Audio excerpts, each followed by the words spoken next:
Before we begin, we need to understand what exactly is Power Query Editor. So we have already seen a couple of things, right? When we are pulling the data, we landed into Power Query Editor. So let us repeat the same step and try to just deep dive into Power Query Editor. Let me just pull up some data. Okay, so some data in the CSV. Okay, I'll just from the desktop, AdventureWorks. So I'm pulling sample data set called AdventureWorks, and I'm going to pull some sample table out of this so many sheets that we have. Couple of tables. Okay, click on transform data. So whenever you click on transform data, that's where you land into the step 2, which is Power Query Editor. What exactly is Power Query Editor? Power Query Editor is the one which will make your data error free. With this Power Query Editor, we can actually add new columns or delete unwanted columns, right? You can clean the data, remove nulls, right? Add some condition columns, and do a lot of stuff. Okay.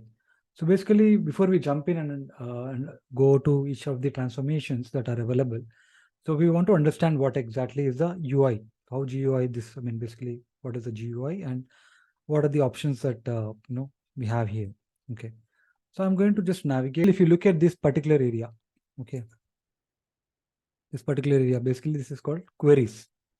So whatever tables that we have here, they are called as queries as long as we are on top of Power Query Editor. So once you close and apply, the same queries that we are calling here are tables. So we can just have that kind of terminology because you can already see there's a naming convention also given here. Okay.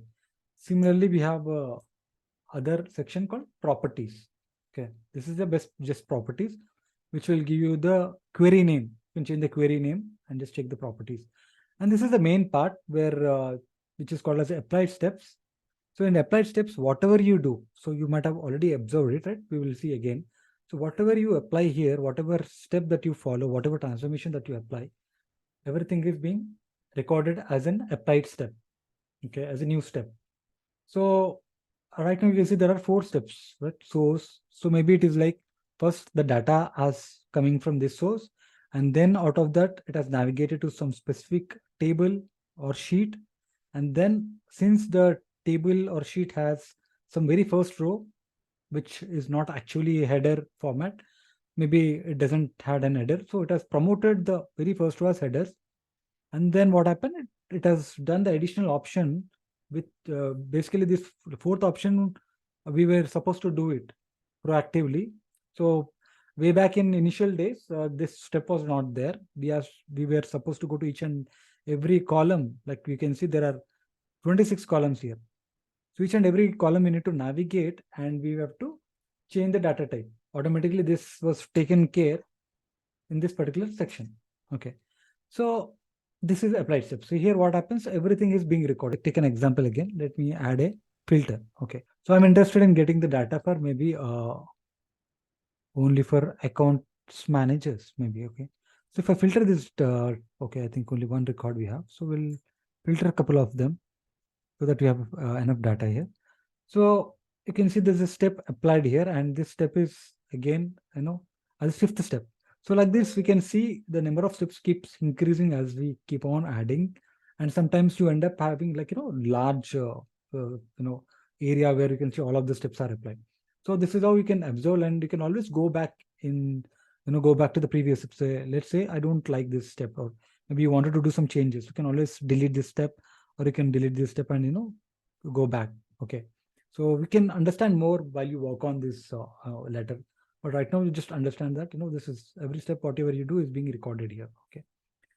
And this is again recorded in some language. So there's a language back at the back end. So again, if you notice here, we have a formula section. Can you see? It's something called FX, right?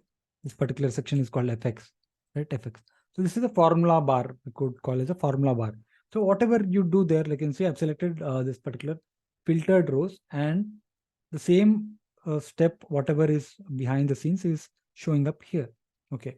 So let's say if you want to see the very first step, what might have happened, you can see in the formula bar, you can see that is basically fetching the data from so and so path, right?